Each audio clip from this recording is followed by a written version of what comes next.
Friends, मैं आज आपको एक बात बताने जा रहा हूँ, ज़रा ध्यान से सुनो। और ध्यान से सुनने के बाद आपको ये चाहिए कि मैं जिस तरह से बोल रहा हूँ तो उसका आपको किस तरह से इंग्लिश करना है, या तो क्या आपकी एक जो समझ है वो स्पष्ट है। मैं सख्त मेहनत करता हूँ, मैंने सख्त मेहनत कर रहा हूँ, मैंने सख्त मेहनत की थी। मैं 2 साल से सख्त मेहनत करते आ रहा हूँ। मैंने 3 साल पहले बहुत ही सख्त मेहनत की थी और मैंने सफलता को प्राप्त किया। Friends, can you understand what I spoke? आप ज़रा देखिए कि मैं जिस तरह से बोल रहा हूँ और जिस तरह से बोलने के साथ अगर आप मेरे शब्दों के साथ साथ अगर इसका अंग्रेजी कर सकते हैं, लिख सकते हैं, बोल सकते हैं, तो मैं मानूंगा कि आपका जो अपना हौसला है वो वास्तव में बहुत ही बुलंद है। अगर उसको छूना है तो इसको आपके लिए चाहिए कि खुद ही को इतना करो बुलंद, खुद ही को इतना करो बुलंद, खुद खुदा ताला तुम्हारे सामने आए और कहे, बंदा तेरी मर्जी क्या है। सपने उन्हीं के सच होते हैं जिनके सपनों में जान होती है। सिर्फ पंख होने से कुछ नहीं होता, हौसले से उड़ान होती है। तो फ्रेंड्स, अगर वो जान है, वो जुस्सा है, वो जिस तरह से आप अपने एटीट्यूड्स को जब तक कि बुलंद नहीं करोगे तो मैं मानता हूँ कि आप पीछे रह जाओगे। तो फ्रेंड्स, जिस तरह से मैंने अभी आपसे कुछ बात छेड़ी, कुछ स्पर्श किया, मैं मानता हूँ कि अगर आप निर्जीव होंगे तो आप में जान आ गई होगी।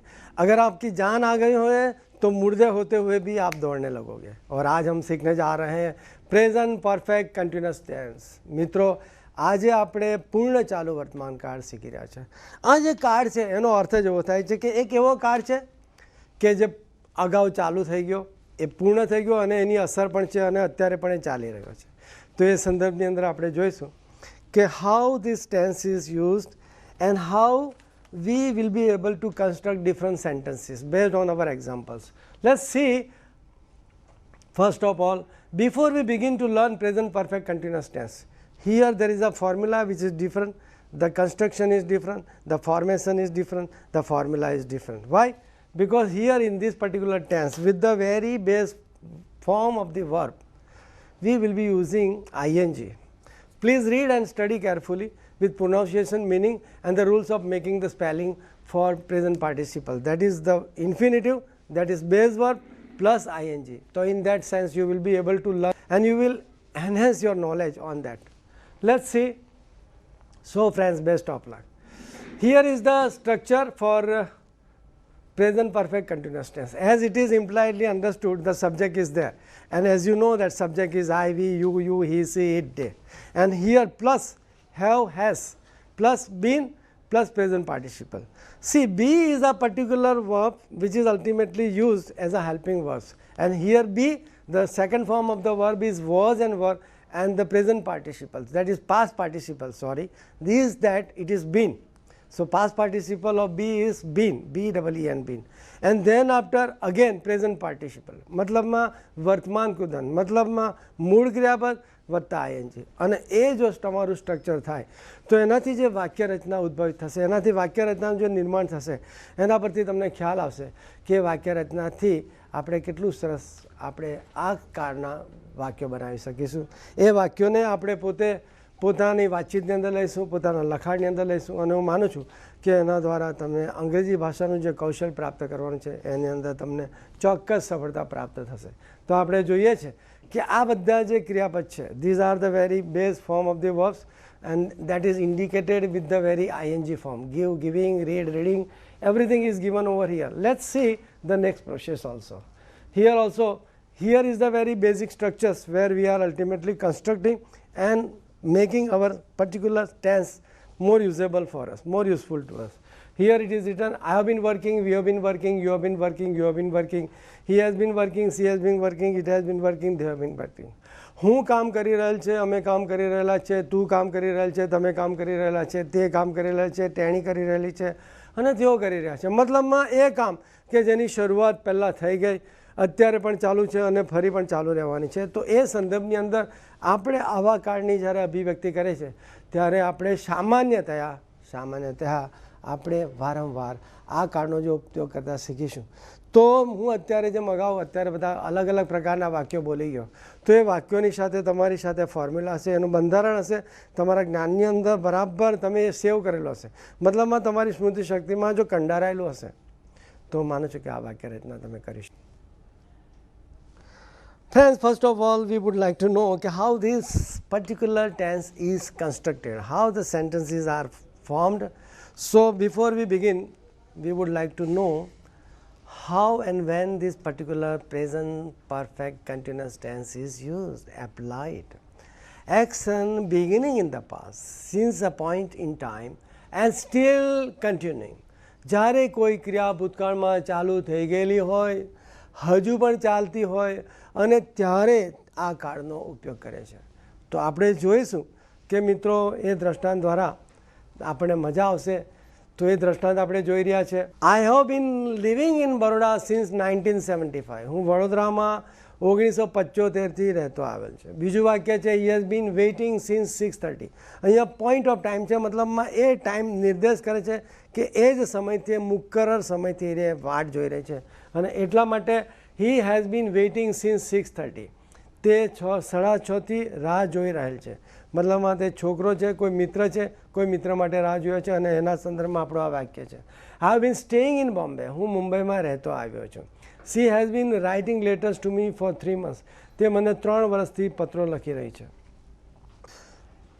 Friend, this tense is also use for the action beginning in the past, that is for a period of times and still continuing. મતલબમાં અમુક સમયગાળા દરમિયાન આ ઘટના બની હોય, ભૂતકાળમાં ચાલુ થઈ હોય અને હજુ પણ એ ચાલતી હોય, તો એને અભિવ્યક્ત કરવા, એને વ્યક્ત કરવા માટે, એના ઉપયોગ કરવા માટે આપણે આ કાળનો ઉપયોગ બહુધા આપણે કરતા આવ્યા છીએ. I have been learning English for 6 months. હું 6 માસથી અંગ્રેજી ભણી રહેલ છું. They have been sitting here for last 2 hours. તેઓ અહીં 2 કલાકથી બેસી રહ્યા છે. Our servant has been staying there for many days. અમારો નોકર ત્યાં ઘણા દિવસથી રહેતો આવેલ છે. The doctor has not been treating these patients for the last 2 months. Doctor છેલ્લા 2 માસથી આ દર્દીઓની સારવાર કરી રહેલા નથી. Action beginning in the past and just ended. This is how we are using these very tense. And which tense we are presently learning, friends? The tense that which we are learning right now is present perfect continuous tense. એવો કાળ જે present છે, perfect છે અને continuous છે, મતલબ simple present perfect continuous tense. તો અહીંયા આપણે જોઈ રહ્યા છે કે action beginning in the past and just ended. I have been working hard all the morning but now I have stop. હું સવારથી સખત મહેનત કર્યો છું પણ અત્યારે મેં બંધ કરી દીધું છે. મતલબમાં એને વ્યક્ત કરવા માટે આપણે અહીંયા જે વાપરી રહ્યા છે action beginning in the past and just ended, અને એ પતી ગઈ છે એને વ્યક્ત કરવા માટે આપણું આ વાક્યના દ્વારા આપણે દ્રષ્ટાંત અહીંયા પ્રસ્તુત કર્યું છે. અને C has bin trying to contact him since 9. મતલબમાં હવે એ પોતે 9 વાગ્યા સુધી પ્રયત્ન કરી રહી છે તેને કોન્ટેક્ટ કરવા માટેનો, અને એની અંદર હવે સફળતા મળી છે કારણ કે એ સંપર્ક કરી શકી છે. તો અહીંયા વાક્ય છે આપણું C has bin trying to contact him since 9. તેણી 9 વાગ્યાથી તેનો સંપર્ક કરવાનો પ્રયત્ન કરી રહેલી છે અને હવે તે સફળ થઈ છે. She has been singing for a long time. તે લાંબા સમયથી ગાઈ રહેલી છે. Friends, we are touching the examples about the questions. How long have you been learning English? તમે કેટલા સમયથી અંગ્રેજી ભણી રહેલ છો? What have you been doing lately? તમે હમણાં તાજેતરમાં આજકાલ શું કરી રહેલા છો? એ અર્થની અંદર છે. અને અહીંયા લેટ શબ્દનો અર્થ થાય છે મોડો, પણ મોડો શબ્દ નથી. એટલે મતલબમાં આજની તારીખમાં અદ્યતન વસ્તુ આ બજારમાં શું આવી છે, એટલે છેલ્લામાં છેલ્લી, એટલે છેલ્લી એટલે સૌથી છેલ્લી આવી એને આપણે મોડું કહે છે. અને લેટેસ્ટ આધુનિક અદ્યતન જેને આપણે કહે છે તે અત્યારની આપણે લેટ શબ્દ વાપર્યો છે. અને એટલા માટે what have you bin doing લેટલી, તમે હમણાં તાજેતરમાં આજકાલ શું કરેલા, મતલબમાં હમણાં આ જ સમયે શું કર્યા છે. Has he been making trouble, શું તે પજવણી કરી રહેલો છે. Have I been talking since 7 in the morning, શું હું સવારના 7 વાગ્યાથી વાતો કરી રહેલો છે. Has she been sleeping since late night, શું તેણી સૂઈ રહી છે છેલ્લી રાત્રેથી, એટલે ઘણી મોડી રાત્રેથી અત્યાર સુધી પણ એ ઊંઘી જ છે, ઊંઘી રહી છે. તો કે હા ઊંઘી રહી છે. તો ક્યારથી ઊંઘી રહી છે, તો કે મોડી રાતથી ઊંઘી રહી છે. અને એના માટે આપણો પ્રશ્ન છે has she been sleeping since late night, શું તેણી મોડી રાતથી સૂઈ રહી છે, હજુ પણ ઊંઘતી જ રહી છે. આપણે આવા વાક્યોની અંદર આપણા સામાન્ય રીતે આપણી સ્પષ્ટતા માટે આવું ગુજરાતી પણ આપણે બોલતા હોય છે. અને જ્યારે એવું ગુજરાતી બોલાય છે ત્યારે મિત્રો તમારે ખાસ એ ધ્યાન રાખવાનું છે કે એનું વાસ્તવિક અદ્ભુત રચનાત્મક સ્વીટ મધુર અંગ્રેજી કેવી રીતે લખાય છે, મતલબ એની વાક્ય રચનાનું નિર્માણ આપણે કેવી રીતે કરી શકીએ. તો એના નિર્માણ માટે મેં તમને પહેલાં જ કીધું છે કે એની અંદર એક આપણું સૂત્ર છે અને એ સૂત્રની અંદર મેં તમને પહેલાં કીધું કે એની અંદર પહેલાં કર્તા આવે છે. કર્તાની સાથે તરત જ અહીંયા તમે જોશો એ કર્તાની સાથે હેઝ હેવ આવે છે, પછી બીન આવે છે, પછી મૂળ ક્રિયાપદ આવે છે, પછી આઈએનજી આવે છે અને એ રચના પ્રમાણે તમે કરશો તો આ બધી વાક્ય રચના તમે તમારી રીતે નિર્માણ કરી શકશો. અને I have not eaten fish since I was in Surat. Negative normally simple present tense is use. મેં માછલીનું ભોજન નથી કર્યું કારણ કે હું સુરત હતો. I have not eaten fish since I was in Surat. મેં માછલીનું ભોજન નથી કીધું એટલે મતલબમાં શું થયું, હું જ્યારથી સુરતમાં હતો ત્યારથી મેં માછલી ખાધી નથી. માછલીનું ભોજનની વારી વાત નથી, ઈટ તો આ અર્થની અંદર છે. Friends, in the negative construction generally, normally simple present tense is used. But when the negative action is itself continuous, present perfect continuous is used. And in the first example we are seeing, I have not eaten fish since I was in Surat. જ્યારથી હું સુરત હતો ત્યારથી મેં માછલી ખાધી નથી. I have not been feeling well lately. મને હમણાં સારું લાગી રહ્યું નથી. He has not been working very hard this week. તેણે આ અઠવાડિયે સખત મહેનત કરેલ નથી, કરતી નથી. તો આ અર્થની અંદર આપણે આ જે દ્રષ્ટાંત આપ્યું છે એના પરથી તમને ખ્યાલ આવશે કે જ્યારે નેગેટિવ એક્શન હંમેશા સતત હજુ પણ ચાલી રહેલી હોય તો આપણે પ્રેઝન્ટ પરફેક્ટ કન્ટિન્યુઅસ વાપરવું જોઈએ. અને એટલા માટે અહીંયા આપણે પ્રેઝન્ટ પરફેક્ટ કન્ટિન્યુઅસ છે. કારણ એટલા માટે છે કે એની અંદર negative action is itself continuous. મતલબમાં મને સવારથી હું બેચેન છે, મને સવારથી માથું દુખે છે, મતલબમાં એ દુખવાનો જે સમય શરૂ થયો ત્યારથી અત્યાર સુધી પણ દુખી રહ્યું છે. તો એને જ્યારે તમારે વ્યક્ત કરવું હોય છે તો સ્વાભાવિક છે મિત્રો કે તમારે એને કન્ટિન્યુઅસની અંદર વાપરવાનું છે. મતલબમાં પ્રેઝન્ટ પરફેક્ટ કન્ટિન્યુઅસની અંદર વાપરશો તો તમને એ વાક્યની અંદર તમારી વાક્ય રચના શુદ્ધ બનશે.